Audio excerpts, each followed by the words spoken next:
Allah dan Rasul. Jadi saya sering baca di kitab-kitab awwalu hadaddin al-i'lam. Pertama agama ini muncul karena dimaklumatkan.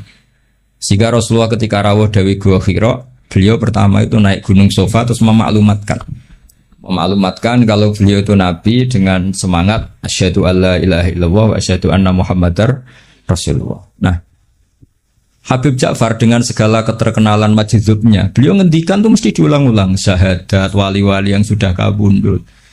Mungkin kalau Anda dengarkan itu mungkin biasa. Mungkin karena tidak wali, itu yang jelas itu. Kedua ada ahli fikih. Tapi kita-kita yang ahli fikih itu ngerti. Wali-wali yang sudah kabundut kalau nggak disebut lagi ya lupa, apalagi artis. Cuma Habib Ja'far caranya seperti itu. Beliau sering memberi hadiah Fatihah. Karena orang sekarang itu belanja demi belanja gambarnya artis, lihat film dan apalnya tokoh-tokoh film sampai yang di luar negeri juga hafal, tapi wali-wali yang sudah kabudut dah hafal. Nah, semangat beliau menyebut itu tuh ada filosofinya. Itu yang nggak wali pasti tidak paham, yang nggak ahli fikih yang nggak paham, malah geremeng kadang. Bulan beleni maksudnya ini serabakat soleh lah yang seperti ini, semoga tobat kan. Jadi itu ada teorinya. Quran sendiri ceritanya juga yang diulang-ulang. Jadi itu ada filosofinya. Itu kan sama dengan semua kiai meskipun monoton selalu bilang wa ala alihi wa sahbihi ajmain. Kata ajmain ini penting karena ciri khas ahli sunnah itu menghormati semua sahabat. Kata wa alihi juga penting karena ciri khas ahli sunnah itu menghormati alun nabi. Makanya kata Basim Asy'ari wa nuhibbu ahlal bait wa nu'azzimu ahlal bait wa nu'azzimu jami'a ashabi Rasulillah. Ciri khas kita ahli sunnah adalah menghormati ahlul bait, memuliakan ahlul bait dan menghormati semua sahabat. Jadi kalimat ini seakan-akan diulang-ulang wa ala alihi washabihi ajmain, tapi ini maklumat sebuah akidah, maklumat sebuah ciri khas. Lah nanti kalau bangun makom juga diniati gini, ini maklumat bahwa bangsa kita menghormati wali, menghormati habib, bukan gagah-gagahan terus seperti itu ndak.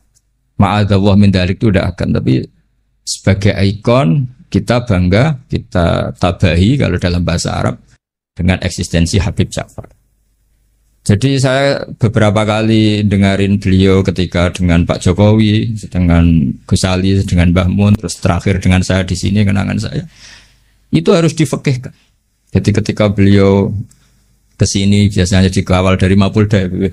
Dari Mapolda kemarin saya juga melihat acara pemakaman. Saya pas itu baru datang dari Situbondo. Jadi semua itu harus difekihkan. Sehingga dalam fikih misalnya dijelaskan ketika Nabi nyurati raja-raja itu ila maliki qaisar, ila malikir rum, ila qaisar. Itu kata ulama-ulama, Nabi itu ngakui jabatan dunia. Buktinya raja-raja juga oleh Nabi dipanggil malik, dipanggil apa? Raja. Jadinya Nabi kerso, ngakui eksistensi hukum yang sedang apa? Yang sedang berlaku. Ya tentu tidak, yang tidak yukhalif, ya tidak bertentangan dengan syariat.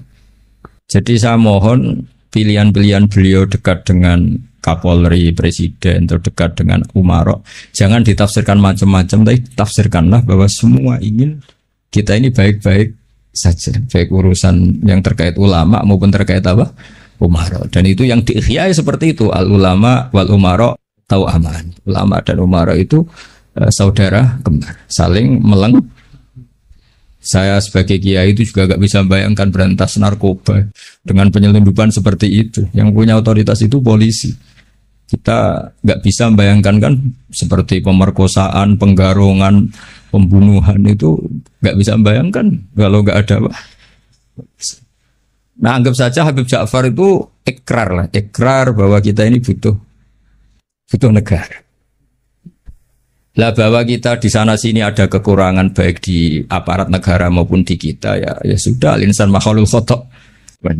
Tapi kaidah kita dalam fikih itu la yudraku kulluh la yudraku kulluh. Jadi kalau tidak bisa ideal jangan ditinggalkan sama sekali. Kita bernegara pasti tidak ideal, tapi kita butuh kekuatan untuk melawan penjahat, kekuatan untuk melawan pengedar narkoba, kekuatan yang bisa menangkap pemerkosa. Nah, kekuatan-kekuatan itu adanya di kepolisian. Sama kita butuh kesejahteraan, benono sing mikir menteri keuangan, Menko apa. Kita butuh kesehatan, ya ada yang mikir yaitu menteri kesehatan. Karena kalau sing mikir kiai terus bentuknya kadang-kadang kayak rondo jimat gitu. Nah sing ra tepak terus rondo dukun gitu. Jadi repotnya kesehatan kalau yang mikir kiai itu nak tepak ya dongo, nak ra tepak ya rondo gitu. Nah, jadi ini kulo suwun sekali saya mohon semohon-mohonnya sama keluarga Habib Ja'far, utamanya sama Habib Umar Al-Mutahhar yang beliau lama sekali di situ, sama pendereknya Habib Ridho Khirit ya. Habib Ridho Khirit, saya tahu banyak beliau karena memang saya termasuk orang yang mencintai beliau. Coba tafsir-tafsir fikih ini kita hidupkan supaya enggak ada tafsir yang macam-macam gitu. Jadi boleh saja. Iya gimana? Kalau saya ya kan, Iya. mendingan jenengan. Ya, mungkin kalau Habib Umar itu terlalu sibuk. Ya. Jenengan punya orang yang bisa menulis Iya. sejarahnya. Habib Ja'far. Iya. Jenengan yang mengkoreksi. Oh ya, saya yang pokoknya yang bagian fikih insya Allah saya ikut bikinnya nanti. Itu lebih bagus. Jadi versi-versi yang tadi itu ya, kayak beliau dekat dengan Pak Jokowi, jangan dilihat karena Pak Jokowi presiden top. Bukan, dengan Pak Polisi pun, dengan camat pun, atau dengan rakyat kecil pun beliau. Jadi ini semuanya dalam konteks. Saya bersaksi ya Mbah Mun. Banyak orang bilang Mbah Mun sudah para wong presiden kan keren. Mbah Mun ditamoni KUA itu ya hormat. Ditamoni polisi, tentara yang kopral pun hormat. Cuma orang-orang hasut ngiranya agak tunggalnya nak para kebek presiden. Tapi kita kan bersaksi sebetulnya kan dengan siapapun beliau hormat. Jadi jadi nanti istilahnya kalau di buku sekarang itu testimoni. Jadi nanti yang kesaksian Habib Umar monggo, bikin monggo. Tapi nanti semua itu dikawal secara fikih. Karena kalau dikawal fikih ini awet. Saya beri contoh ya betapa pentingnya fikih. Rasulullah Shallallahu Alaihi Wasallam itu kalau dahar itu sering di luar rumah. Dan cara dahar itu enggak priayi menurut ukuran orang-orang priayi. Orang priayi itu kalau dahar kan dinampan terus pakai sendok. Nabi itu dahar kayak umumnya orang. Tapi itu dianalisis sampai ada orang lewat tuh ini ngaku Nabi kok cara makan seperti itu. Tapi kata ulama-ulama itu penting sekali. Karena Nabi jadi Nabi itu setelah kecelakaan orang seperti Nabi Isa dituhankan. Jadi Nabi Isa itu saking sempurnanya, saking lembah lembutnya, justru kecelakaan dianggap Tuhan. Sehingga trauma dari itu Nabi itu sak urip-uripe, sak gesang-gesangnya menunjukkan kalau dia seorang manusia. Nate sholat patang rokaat itu kali rokaat ditakdir dilupakan sama Allah supaya kelihatan basariahnya. Jadi ini harus dibaca secara fikih. Sama misalnya kita melihat orang alim allamah atau habib wali kok mangan di warung, itu bentuk penghormatan pada wong cilik. Tapi kalau yang nafsiri orang yang gak ngerti fikih dianggap ngonak dan murah agak apa dianggap beda bakule ribet kan. Jadi penafsiran ini penting sekali. Nah, akhirnya ulama-ulama kenapa Nabi dahar di depan umum? Bahkan Nyon Sewu pernah juga di depan umum Nabi itu dimarahin orang macam-macam. Nabi ya sabar. Sampai beberapa kali dimarahin. Tapi akhirnya orang itu sungkem terus iman. Ini orang Yahudi. Saya membaca alamat Nabi ada di kamu semua kecuali satu yang belum saya jumpai, yaitu ketika dimarahin, dimaki-maki, nambah khilmannya, sifat sayangnya, sifat sopannya. Dan sekarang saya temukan sifat itu pada Anda, maka asyhadu alla ilaha illallah wa anna kamu Rasulullah. Jadi fikih ini harus dibaca. Seorang lagi fikih ini harus dibaca. Sehingga ketika Nabi lupa sholat duhur hanya 2 rakaat, Nabi dawuh ma kuntu ansa walakin unassali as-sunnah. Saya sebetulnya enggak lupa. Tapi saya ditakdir lupa supaya kalian tahu ketika lupa harus melakukan apa. Jadi lupanya Nabi itu berkah bagi kita semua. Saya sering nyontohkan tuh sholat qadha. Normalnya sholat qadha itu tidak wajib karena batas waktunya sudah habis. Kalau kita tangi turu 12:30 sekolah SMP kan sudah enggak mungkin sekolah, jatahnya sudah habis. Normalnya qadha itu tidak wajib. Karena yang namanya sholat subuh ya antara 4:30 sampai jam 6 misalnya. Waktu itu habis kan harusnya kan sholatnya juga habis. Karena malaikat bagian nyatet sudah tutup buku kan. Itu ibarat kita mau nabung sudah jam 4, jam 5 kan. Bank sudah tutup. Tapi barokahnya Rasulullah nanti ditakdir kodok. Saya ada bilang kodok, ditakdir kodok subuh. Dan ternyata Nabi sholat. Terus jadi pelajaran bahwa kodok itu wajib. Nah, jadi Nabi itu dalam kondisi yang seakan-akan, Nabi kok kodok, itu aja berkahnya. Nah, kan Nabi gak pernah kodok. Mungkin ulama-ulama pertama kali izin mesti berpikir, musuhnya kodok itu. Mesti berpikirnya begitu, karena nah, contoh yang terakhir sekaligus ini pengalaman fikih. Semua ketika tawaf itu jalan. Tapi Rasulullah itu naik unta. Itu kalau orang nggak seneng Nabi atau nggak ngerti fikih, anak buah kon melaku dek enak-enakan lenges-lenges numpak unta. Tapi baru kayak para penafsir fikih akhirnya diketahui bahwa tidak termasuk syarat sahnya tawaf harus jalan. Buktinya Nabi naik unta. Akhirnya kita pakai kursi roda punya dalil, yang agak sepuh pakai skuter punya. Coba kalau dulu Nabi jalan kaki, akan dikira syarat sahnya tawaf harus jalan kaki. Jubah juga gitu, bibitin jubah, baju hem kayak gini. Itu dulu semua tabiin kalau sholat tuh pakai pakaian resmi, pakai jubah, pakai gamis. Kalau Indonesia mungkin pakai hem resmi. Itu Jabir bin Abdillah datang ke masjid, jubahnya dicopot, serbannya dicopot, dicandel loh ya. Terus sholat pakai sarung satu, akidan bena torofaihi ala atiki. Sarungnya dicancang begini, kayak orang-orang kuno di kalung loh. Terus ketika dikomplain sama tabiin, ungzuru ila sahibi Rasulillah, ini sahabatnya Nabi kok sholat seperti itu. Beliau marah. Saya bersaksi Nabi pernah sholat seperti saya ini. Akhirnya barokahnya itu orang tahu batas minimal aurat, yaitu mabena surah. Andai kan semua sholat mulai dulu jubahan pakai gamis, pakai hem, akan dikira syarat sahnya harus seperti ini. Tapi barokahnya itu orang yang pakai celana seperempat ngisore dengkul pasangon atau pas apa di sawah bisa sholat karena memenuhi syarat.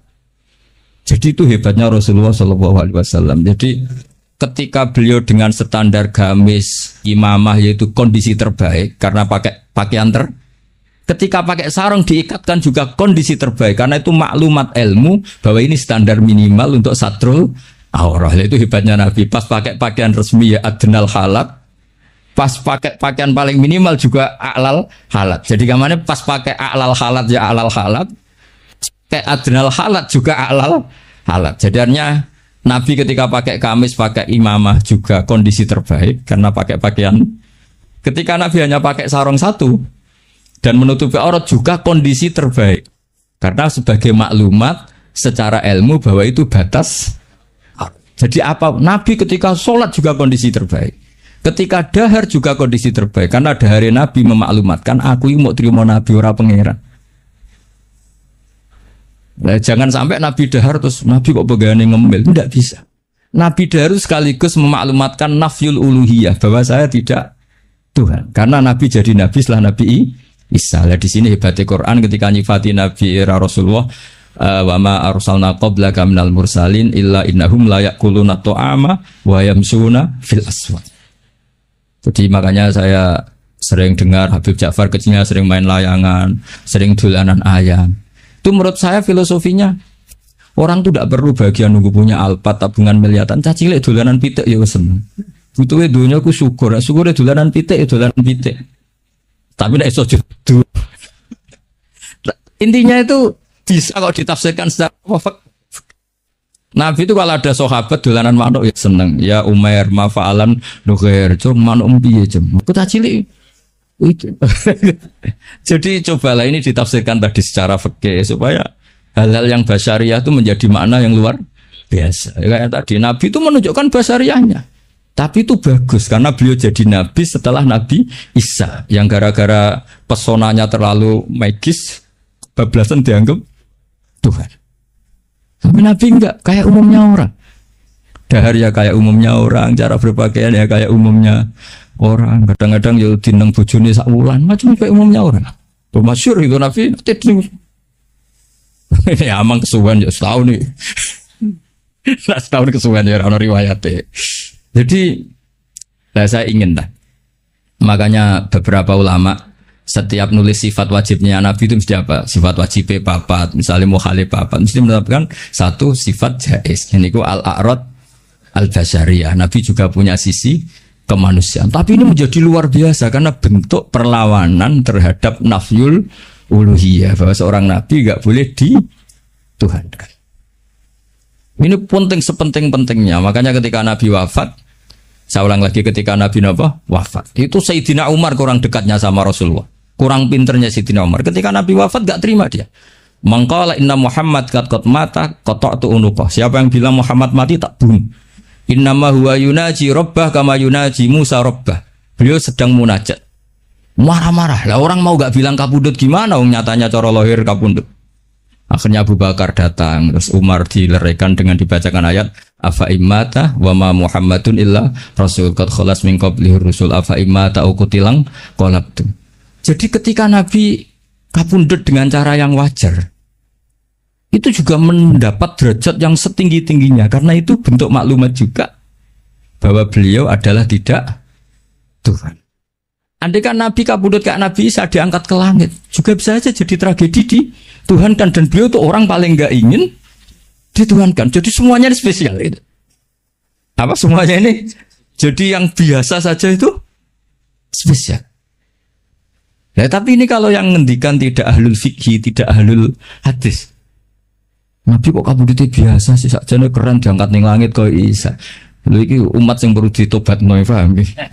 Justru Nabi kabudut biasa ini menjadi luar biasa karena di situ tidak terjadi nafyul uluhiyah.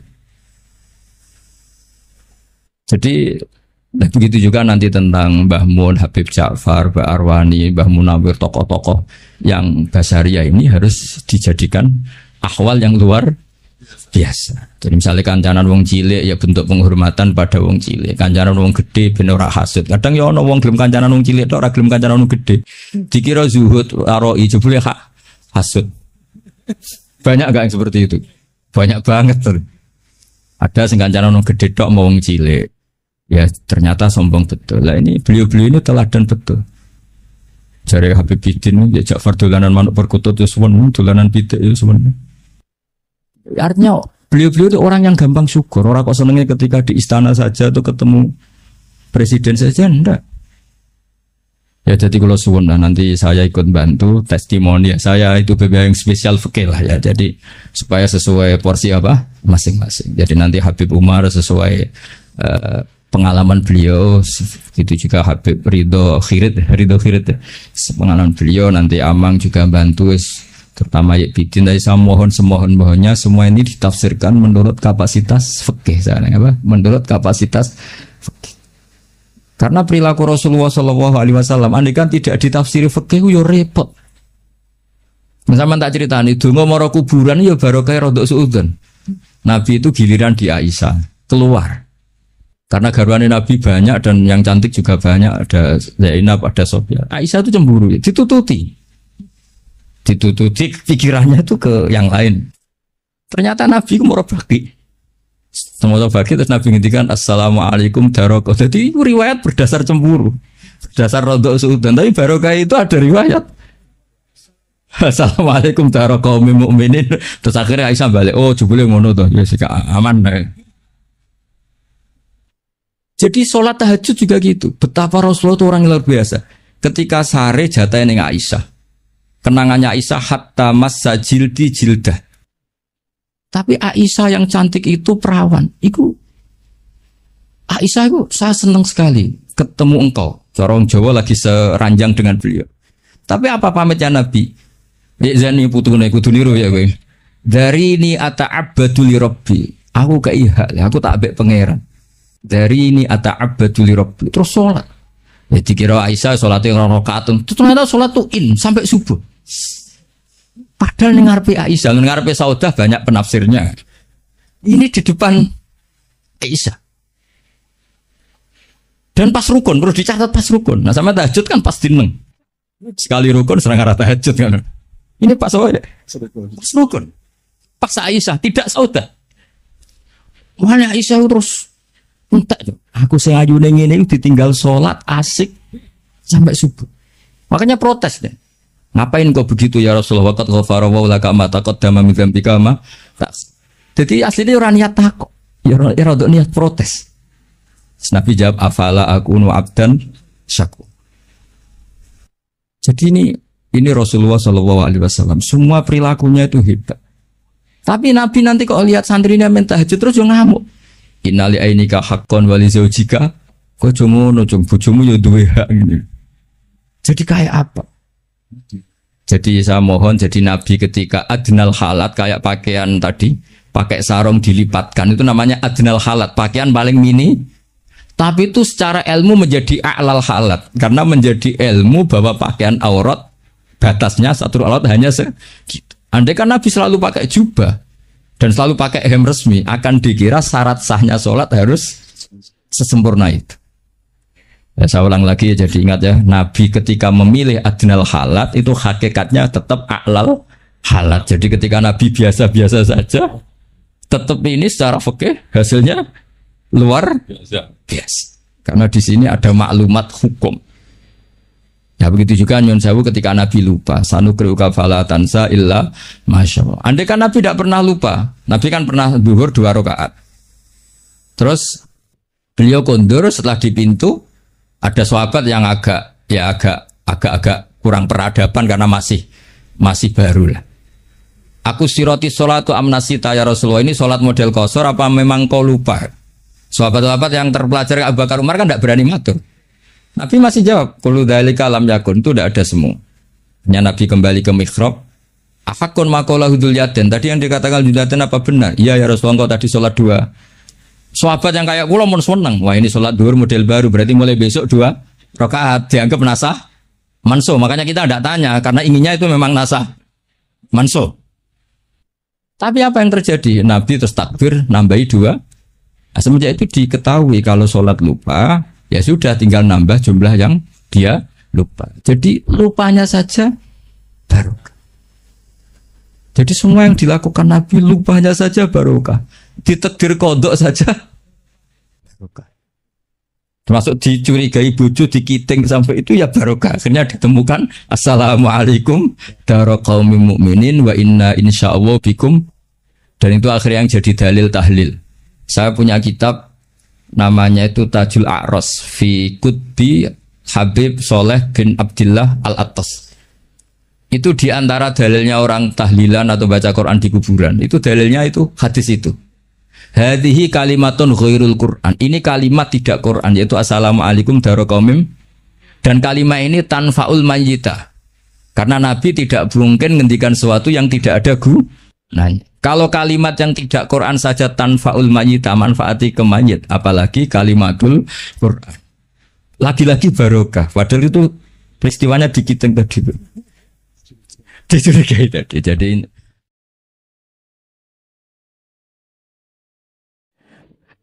begini.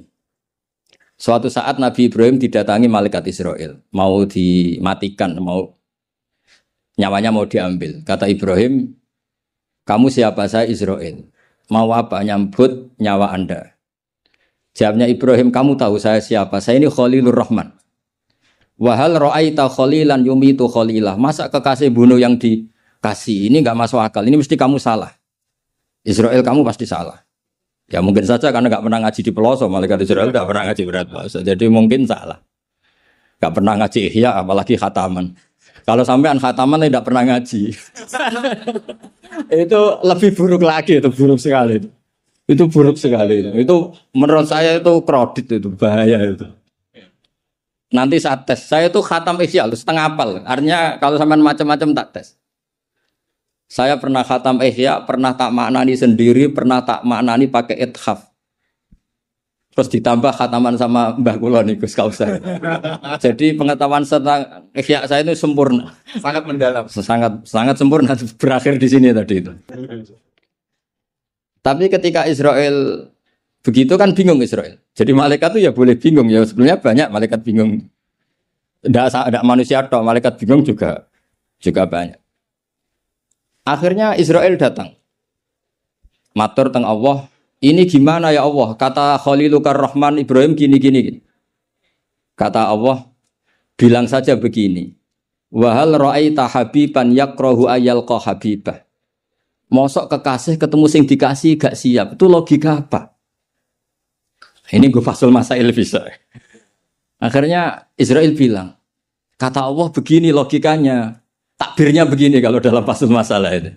Wahal ra'aita habiban yakrahu ayyalqa habibah. Mosok kekasih nggak seneng kalau ketemu yang dikasih. Kalau nggak mau mati artinya nggak siap ketemu yang dikasih. Oh iya siap. Putus Fathul Masail selesai. Bisa dijual itu hasilnya nanti karena sudah putus. Jadi memang Fathul Masail itu penting. Saya itu punya kitab banyak, termasuk kitab-kitab Munaqashah yang dikarang ini karena temanya Imam Ghazali. Saya punya banyak kitab Imam Ghazali dan yang saya paling suka tentu kitab-kitab debat kayak Mustasfa, terus kitab-kitab Imla. Pokoknya kitab Imam Ghazali sing ndekne ngamuk. Karena kalau beliau pas wali kutub kita niru kok GR teman. Jadi saya niru yang pas beliau marah. Saya punya kitab yang mulai min awali hatta akhiri beliau marah terus. Namanya Al-Imla fi Iskalatil Ihya. Itu memang beliau ngarang pas posisi marah. Orang bully Ihya, orang menyakiti Ihya, orang nggak suka. Terus beliau menjawab itu. Ya hater lah kira-kira gitu. Ini gaul ini bahasa ini gaul. Saya itu sebenarnya ya itu tadi. Kalau saya boleh milih takdir, saya nggak seneng beliau menjadi bahasa ya. Karena kalau neng Jazil kan asli, nggak apa-apa saat azim. Ini kan Arik. iya. Bilang. Iya, ari itu jadi tapi ya nggak apa-apa itu takdir sudah. Karena dikatakan ari itu min haitsu hukmud dunya. Tapi min haitsu hukmil lauhil mahfuz sudah ditulis mulai dulu. Jadi ya sudah nggak apa-apa lah. Ini juga kawak sudah ditulis di lauh mahfuz. Yang ngaji Gus Dah di Lasem, yang untung dia. Yang panen kita. Iya, jadi sebenarnya yang ngaji sama Badawi itu Mbah Dah, Gus Dah itu. Tapi Gus Dah nggak jadi mantu Badawi, yang panen ini dapat cucunya Badawi. Ini keajaiban. Nggak ikut ngaji, dapat panen. Ini agak masalah sebetulnya dalam hukum itu. Tapi ya nggak apa-apa lah. Allah itu maha saatir rahmah. Jadi yang amal bahnya cucunya kebagian. Kalau katut kamat. Sehingga kalau Gus Kausar nggak pinter alfiah itu tak boleh betul. Dulu Mbah Jazuli terkenal dengan alfiahnya. Saya sering diceritain Mbah Mun, Mbah Khim pamannya itu dulu ngaji di Lirboyo bareng Mbah Mun. Gara-gara kesemsem alfiahnya Gus Ali itu bandar. Itu akhirnya Mbah Khim minta pindah ke Peloso karena ingin alfiahnya Mbah Jazuli. Akhirnya Mbah Khim yang pamannya Mbah Mun yang Kiai Pondok Mus itu mondoknya di Peloso. Gara-gara kesemsem alfiahnya Kiai Jazuli. Nanti kalau orang ngaji alfiah di Peloso berkurang itu pasti salahnya Gus Kausar.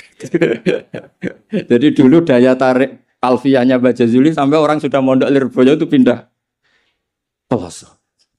Jangan sampai anakku mondok Gus Kausar pindah. Ini nanti bahaya itu. Saya sering ketemu beliau di Lasem, jadi saya akrab sekali karena beberapa kali. Kemarin Mbah Jamil juga di rumah saya, Gus, baru kemarin tilek haji. Mertuanya ini, mertua juga buyut saya, mbah saya. Saya teruskan ya, logika ilmu itu memang harus dibangun. Kalau enggak habis ya. Karena sepinter-pinter sampeyan itu pasti tidak wali. Kalaupun wali itu wali yang boleh disaingi. Karena antar wali juga debat. Antar wali ya banyak yang enggak cocok. Dan itu enggak masalah. Saya berkali-kali bilang di mana-mana. Said Abdul Al-Haddad itu masyhur, orangnya sangat khusyuk, sangat hati-hati. Sehingga kalau beliau ada tamu ditanya, kamu ngaji sama siapa? Ngaji sama Gus Kausar misalnya. Pernah enggak gurumu itu nangis pas ngajar? Enggak pernah. Oh lereni, matinya atas itu berarti. Tapi kalau Abdul Hasan Asadili balikan, kamu ngaji sama siapa? Sama Gus Kausar. Pernah senyum enggak? Pernah tertawa enggak? Enggak pernah, lereni. Berarti wong ra iso syukur katanya. Jadi Abdul Hasan Asadili itu senang guru yang agak-agak uraan, yang sewantai, yang karena dianggap ekspresi apa? Syukur. Kalau Said Abdul Haddad enggak suka seperti koyok seradi dosa ya guyu. Ini dua kutub, ya dua kutub besar dalam tradisi wali. Dan itu enggak masalah. Saya punya kitab indukannya Imam Ghazali itu banyak, termasuk kitab Nihayatul Matlab fi Dirayatil Madzhab karangannya Imam Haromen. Itu yang direvisi Imam Ghazali sebagai muridnya juga banyak. Imam Malik mazhab yang direvisi Imam Syafi'i juga banyak. Imam Syafi'i yang direvisi Imam Ahmad ya banyak. Bahkan Imam Nawawi ketika ngarang Minhajut Thalibin yang beliau memaklumatkan bahwa ini mukhtasar dari Muharrar. Itu beliau juga sering kritik kitab Muharrar, indukannya kitab Minhajut Thalibin. Sehingga beliau ngintikan kultu al-asoh kada, wal asoh kada. Tapi ya tadi kama tadinu tudanu. Akhirnya Imam Nawawi ya nasibnya agak sial. kitab Minhajut Thalibin itu digubah oleh Zakaria Al-Ansori namanya Manhajut Tullab. Itu ya akal-akalan tok. Minhaj sama Thalibin, yang satu pakai masdar minhaj, yang satu pakai jamak mudzakkar salim Thalibin. Terus dirubah Zakaria Al-Ansori jadi Manhajut Tullab. Itu kan akal-akalan tok. Thalibin kalau dijamak akan taksir kan memang Tullab. Thalib kan boleh Tullab, boleh Thalibin. Dibully sama Zakaria Al-Ansori, wa takfiri bidzalik aulami takfiril asli kada wa kada. Zakaria Al-Ansori nasibnya baik karena setelah beliau sudah ada orang alim. Jadi tidak ada yang ngelawan kitabnya. Jadi sebenarnya kalau ada orang yang alim kayak beliau mungkin jadi bully juga, berhubung nggak ada ya aman apa? Aman. Alfiyah juga gitu, kurang terkenalnya Imam Sibawayh, presidennya ilmu nahwu. Tapi Imam Ibnu Malik ya biasa bully. Kada kakhiltanihi wattisolan akhtaru ghairi ikhtaro infisolan. Ya biasa saja beliau. Padahal maksudnya ghairi itu Imam Sibawayh. Biasa beliau bilang wa'autu khafidin la ta'atfin ala dhamiri khafidin laziman qad ju'ila walisa inti laziman. Ya biasa seperti itu. Jadi kalau menurut beliau marartu bihi wa bi zaidin, tapi cara yang lain marartu bihi wa zaidin ya boleh. Wa'autu khafidin la ta'atfin ala dhamiri khafidin laziman qad ju'ila, berarti marartu bihi wa bi zaidin. Tapi cara Ibnu Malik boleh marartu bihi wa zaidin, tidak usah mengulang al-jar, huruf jar. Itu biasa dalam tradisi ilmu. Jadi senior digugat junior biasa. Tapi insya Allah bukan karena kayak Fasul Masail di sini. Itu pasti karena ta'anut itu tadi. Kita wis di pendapat kok kalah kan izin. Terus noes. Sawur-awuran sidik. Lah nanti musokhai bendarani bijak muni mauquf. Aslinya ya campur raiso nih. Wes apal. Wes apal ya. Karena saya jadi musokhai berkali-kali. Jadi saya tak bingung muni mauquf. Dan ini tidak ngeritik, ini fakta. Jadi sama tidak usah tersinggung. Tersinggung malah beneran orang udang menang. Kalau ini diudang mriki mboten pati ikhlas gara-gara sesuk kalau teng Sedang. Gara-gara jual nama Gus Kausar. Waduh. Sekolah itu pengapesan, pernah apalagi kemarin ya sering lah saya ketemu beliau di Mbah Jamil. Kalau di sana menang saya karena saya Sibul Bet. Pernah callnya Mbah Hamid, mertua beliau yang isi saya. Beliau mustame'. Ini takdir karma tadi. Itu bisa diviralkan. Gus Bak ngaji Ihya sama Gus Kausar.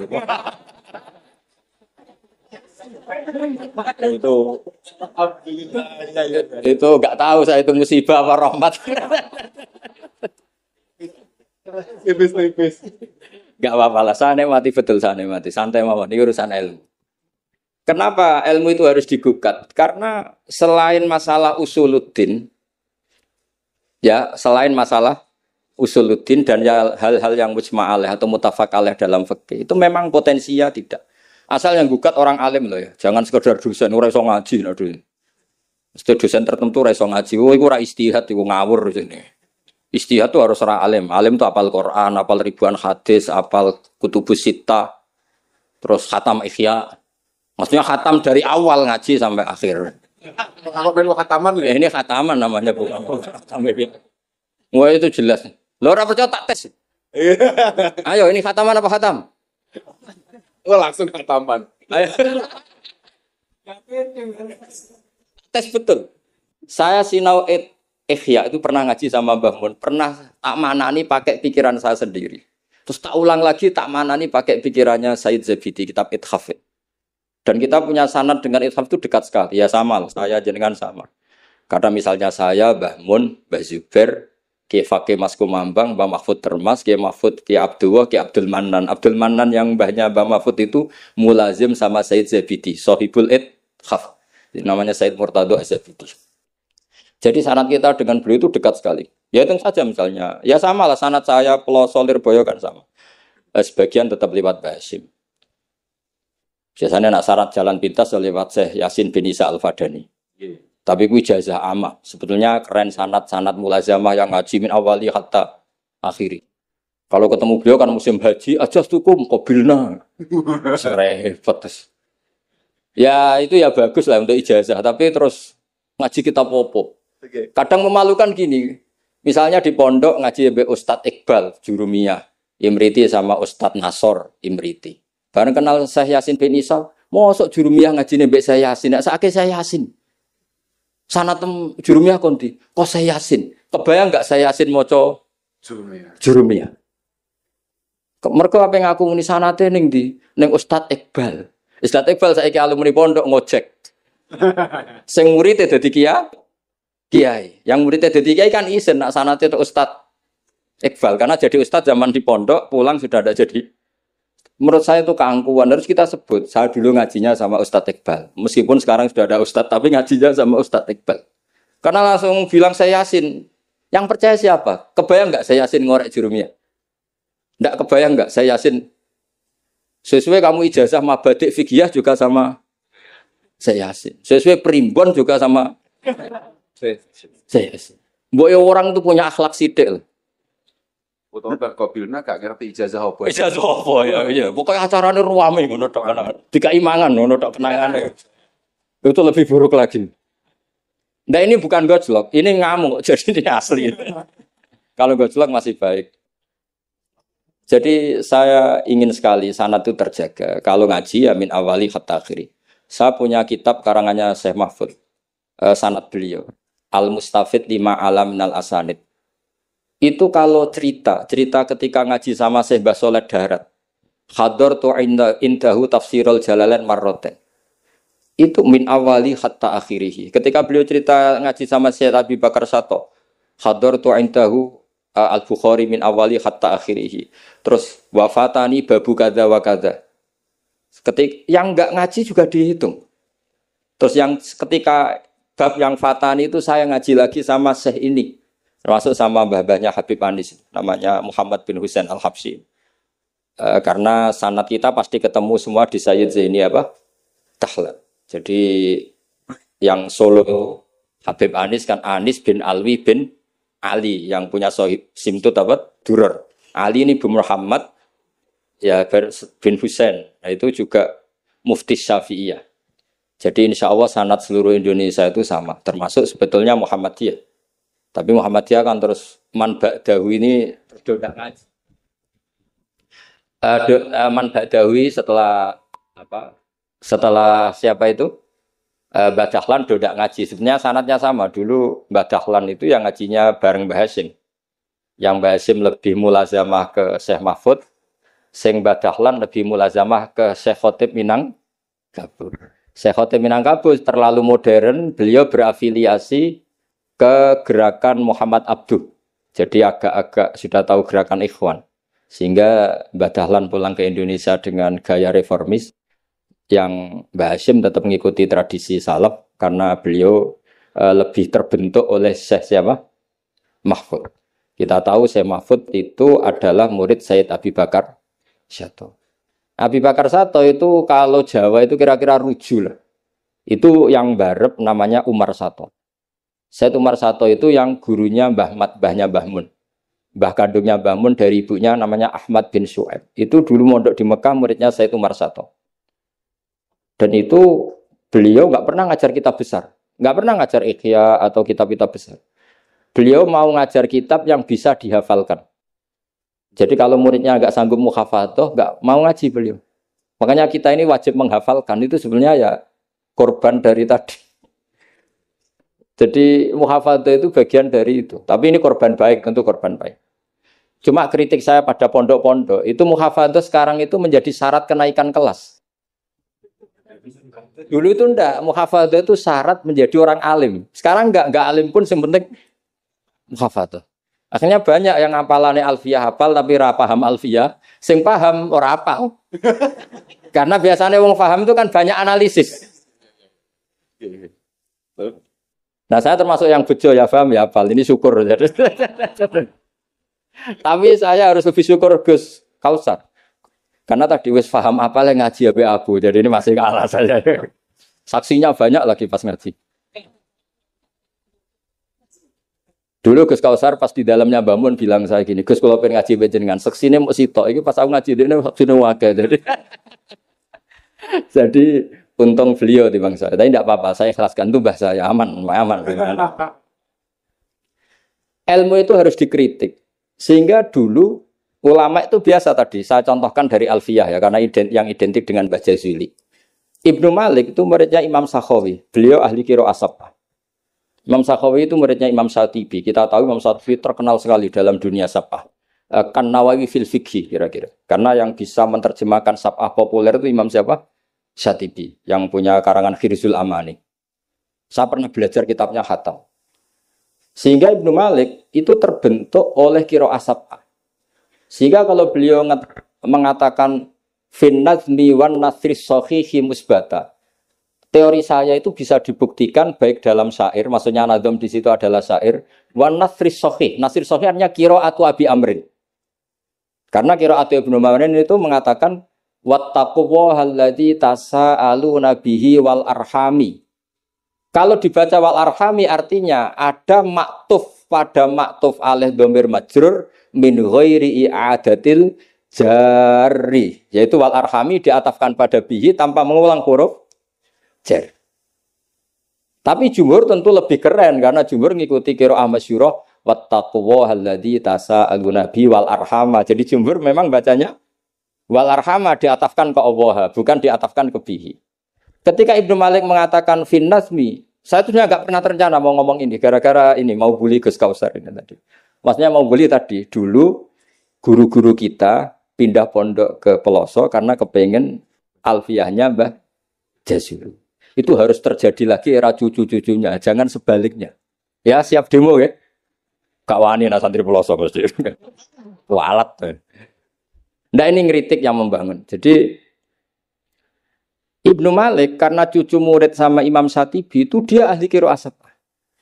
Sehingga bacaan-bacaan di sab'ah itu yang menjadi dalil beliau ketika punya rumus nahwu. Termasuk beliau meyakini bahwa seperti itu ada, yaitu fin nazmi wan nasri sahih. Maksudnya nasrah itu qiraatu Abi Amrin atau ba'dul qurra as-sab'ah membaca apa? Wattaqullahalladzi tasaaluna bihi wal arhami, bukan wal arhama dalam qiraah itu. Sehingga sebetulnya kalau bicara sanad itu tidak ada ilmu yang asing. Ya tadi karena bapak saya hafid, bapak saya ini teman abahnya ini. Bapak saya dulu akrab sama Gus Mek, Gus Dah. Beberapa kali putranya Gus Dah lahir itu yang semaan bapak saya. Bapak saya itu hafal Quran. Makanya saya ketiban barokah beliau saya juga ngapalkan Quran mulai kecil. Terus saya sambil ngaji di sarang. Jadi saya termasuk wong bejo. Di ngaji fikihnya di sarang, terus saya punya tradisi keluarga Quran karena buyut-buyut saya dari ibu itu semuanya keluarga Quran, yang dari bapak itu keluarga ahli tirakat. Jadi cara kalau daftar wali insya Allah cepet. Karena mbah saya dari bapak itu tidak pernah keluar dari kamar. Jadi kayaknya cepet lah kira-kira gitu. Gambang lah. Iya, jadi saya ini daftar wali ya gampang, daftar ulama ya gampang. Kalau daftar orang goblok tidak daftar sudah jadi. Itu lebih gampang lagi gitu. Lebih gampang lagi. Saya teruskan menyangkut teori L. Saya sering guyon di mana-mana dan ini nyata. Dulu itu pernah seorang ulama meragukan, jangan-jangan benar-benar cengkeh itu pewangi. Buktinya kalau bikin kue itu dikasih cengkeh supaya tambah wangi. Pertanyaannya secara fikih, kalau cengkeh itu pewangi, berarti orang rokok pas ikhram itu bayar dam. Karena pakai apa? Pewangi.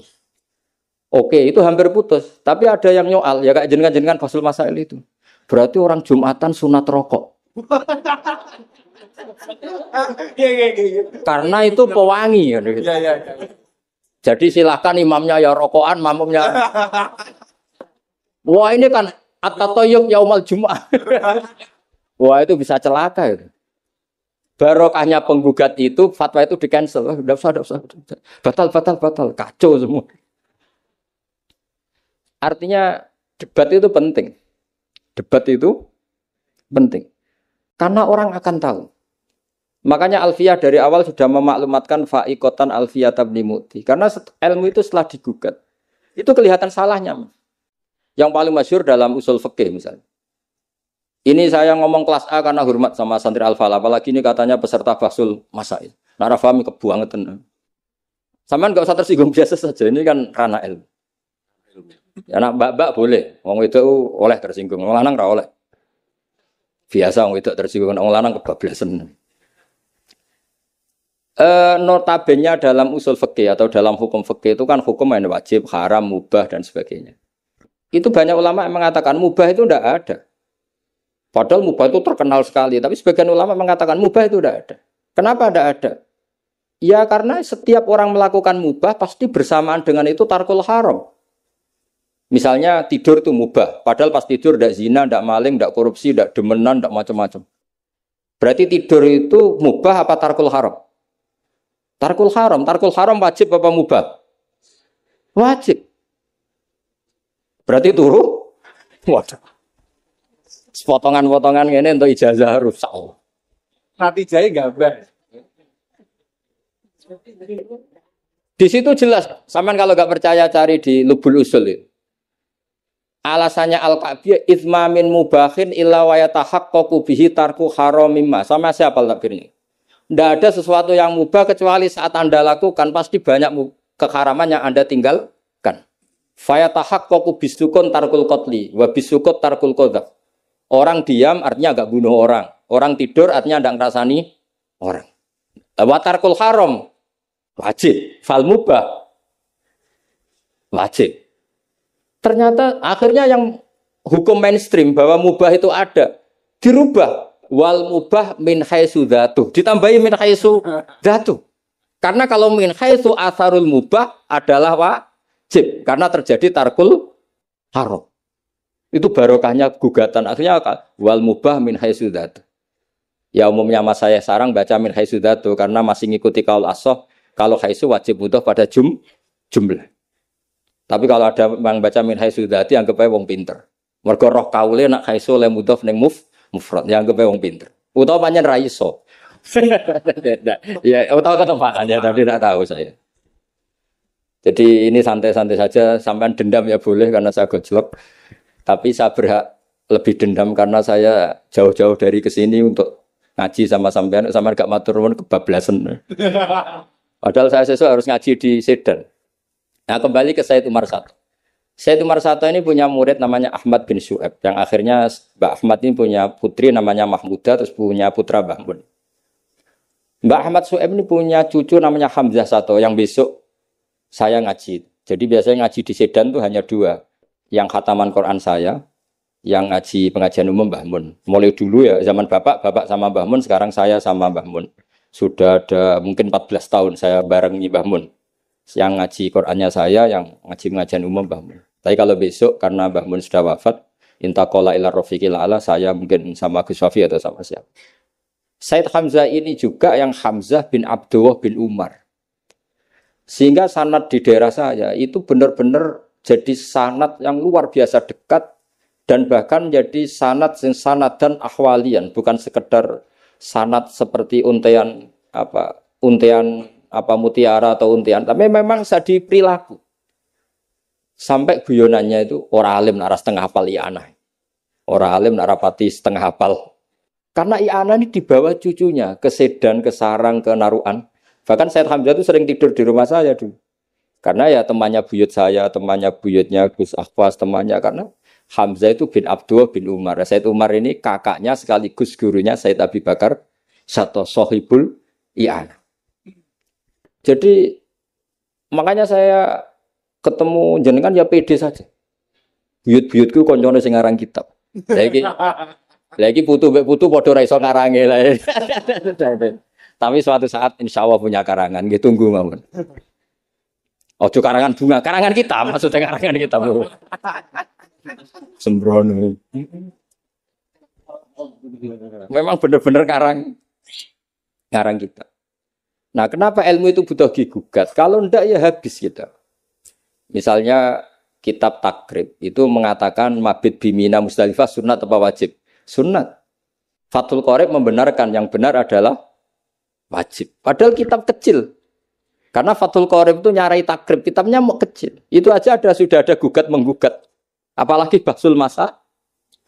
Gue tak berus pirang-pirang dino nganti runtusan, jebule keok. Kan yo isin. Cara saya emang harus ngerengel itu satu-satunya acara ini kan harga diri. Apalagi di daerah santri ini kan isen gitu. Wah isen pol. Lah musokheh yang bijak adalah yang memutuskan mauquf. Makanya kalau musokheh bilang mauquf kemungkinannya dua. Kalau nggak bijak ya panjang ra paham. Karena masalahnya mustabih, kayak iya, kayak tidak. Enggak apa-apa. Enggak paham itu bagus loh. Kalau memang masalah itu sulit, bagus enggak paham. Kalau sulit kok memaksa paham, ya bebo paham. Saya punya sekian contoh ya, perdebatan ulama. Saya punya kitab namanya itu Al-Ghiyasi, Fil Tisamid Zulam, karangannya Imam Haromen. Saya juga punya kitab Nihayatul Matlab fi Dirayatul Madzhab.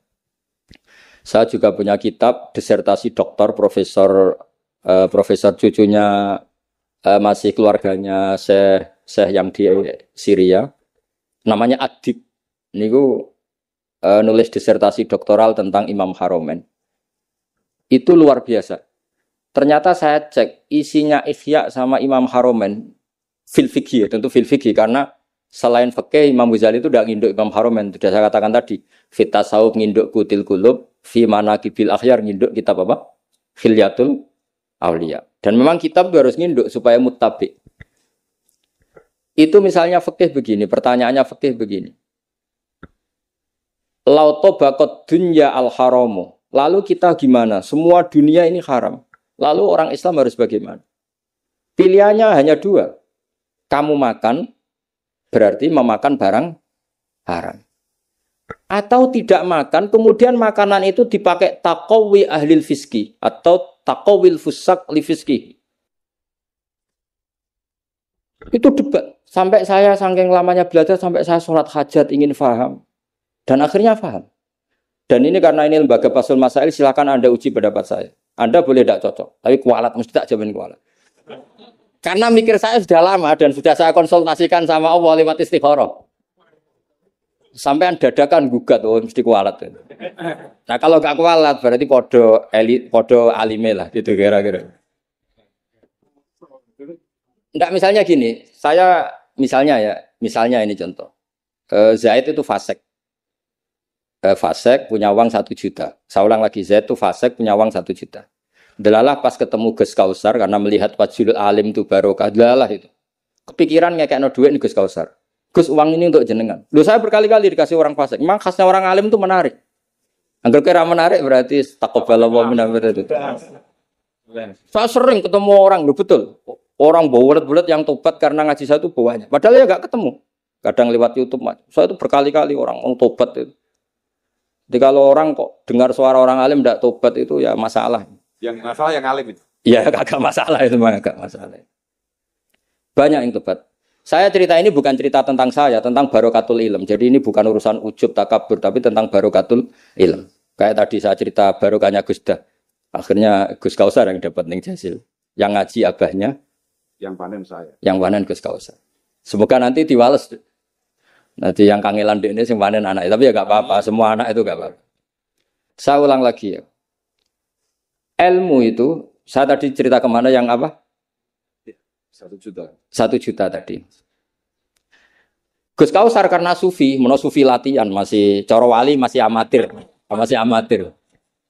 Milih dan nerima. Wah enggak, saya ini orang bersih, gak mau nerima uang dari orang fasik. Kemudian si fasik ini potensinya. Ya wes tak kena ora gelem tak nggo demenan meneh, tak nggo judi meneh atau tak nggo medok meneh. Tapi kalau gelem, bisa saja orang ngomong gini, kiai ketemu wong fase gerduwe ya gelem. Potensinya ini kan, lah ini wajib mauquf kalau seperti ini wajib mauquf kan. Wajib mauquf ini. Kalau enggak mauquf bahaya. Wajib mauquf kan? Karena kalau nerima ternyata kiai itu sangger duwe kok wong fase kelak. Gelem. Tapi kalau tidak menerima kemudian hadzal zalim yasta'inu bihadzal mal li fi'lil haram. Salah kamu kan?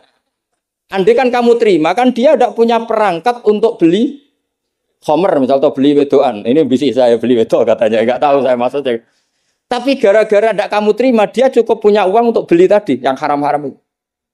Kamu ikut salah enggak karena menolak? Tapi ketika kamu menerima kemudian orang alim tercemarkan. Wong alim gampang kayak duit meneng. Ayo milih mana? Ayo, silakan dimulai Fathul Masailnya ayo. Ayo silakan. Ayo ini ada mushaf banyak di atas ini. Jawab sekarang apa enggak usah dijawab? Ini masih 5 menit ini. Masih. Apa nih? Mau kok ada itu kan. Mau kok kata beliau mau kok. Nah, tapi sebetulnya padanan seperti ini itu ada. Saya tidak bilang jawab loh. Padanan seperti ini ada. Ya misalnya tadi. Ghanimah itu amwalul kufar. Ya gitu aja, tidak usah saya terangkan detail. Ghanimah itu amwalul kufar. Dan namanya amwalul kufar bisa saja mereka dapatkan dan kebanyakan, bukan saja kebanyakan dari jual khomer, jual babi. Mungkin nyuwun sewu sebagian jual prostitusi. Namanya amwalul kufar. Maka normalnya ghanimah itu haram. Karena min amwalil kufar yang notabene pasti materinya banyak yang haram. Sebab itu normal ketika ghanimah itu diharamkan oleh Nabi sebelum Rasulullah Muhammad SAW. Oke, itu fikih pertama. Fikihnya Gus Kausar tadi yang masih latihan tasawuf itu benar. Tapi nyatanya apa yang terjadi? Era Rasulullah Muhammad ghanimah itu dihalalkan. Karena kalau itu dikembalikan ke mereka, pasti yasta'inu nabiha alal ma'asi. Pasti dipakai perangkat maksiat. Makanya ini clear mauqufnya. Yang kubu sebelah nabinya sebelum Nabi Muhammad. Yang kubu sebelah nabinya Nabi Muhammad. Tidak apa-apa. Dan dalam hal seperti ini kita memang boleh ngikuti siapa saja. Makanya itu uniknya Rasulullah ngendikan al ulama warasatul anbiya. Nabi tidak mengatakan warosati, waris ingsun. Karena Nabi itu kadang punya perilaku yang kelas A, kelas super, sehingga umatnya agak kuat niru. Jadi Joko-Joko sing rapayu rabi, wis niru Nabi Zakaria gitu. Enggak bisa kamu niru sepersis Nabi Muhammad. Istrinya banyak, adil, tentram. Kan enggak mungkin gini niru. Kowe bojone meloro telu, mesti masalah tak jamin. Bojo sitok ora persis Nabi, yang Nabi garwane ndak sitok. Gak payu rabi, malah ora persis blas. Nah, kalau sudah seperti ini ya sudah al ulama warasatul anbiya. Nah, kebetulan ada nabi yang enggak nikah, yang masyhur Yahya dan Isa. Dan ada ulama kita yang niri itu, Syekh Nawawi. Siapa? Imam Nawawi, maksudnya Imam Nawawi yang ngarang kitab Majmu. Itu enggak nikah. Bukan karena enggak payu, memang enggak nikah beliau. Lalah namanya beliau itu Yahya. Yahya bin Syaraf Zakaria An-Nawawi. Makanya Mbah Mun kalau nerangkan itu nangis. Lah iya. Pangeran cek pinter. Delalah Imam Nawawi jenenge Yahya. Di bapak jenenge Zakaria. Lalah ya ora rabi ya alim. Lah anakku ora rabi tok ndak alim kata bapak. Makanya ini bukan al ulama warosati tapi al ulama warasatul. Ada umatnya Nabi yang kuwereng garis keras. Karena niru Nabi Nuh. Ada ulamanya Nabi yang lunak karena niru Nabi Ibrahim. Makanya ketika menyikapi Asra Badrin, tawanan-tawanan Badar, Rasulullah tanya sama Abu Bakar, ini gimana Asra Badrin? Hum asyiratuk, hum aqaribuk. Ini kerabat engkau, ini sanak-sanak. Ya maafkan saja. Sayyidina Umar. Itu kan orang-orang yang dulu ngusir kamu, ingin bunuh engkau ya Rasulullah. Humul ladzina akhrajuka wa hammu ayaqtuluka kadza wa kadza. Itu kan orang-orang yang dulu ngusir jenengan, ingin bunuh jenengan, ketangkep ya bunuh kok repot. Itu kira-kira Madura ya, enggak tahu saya itu. Ini kan katanya sejawa Madura ya.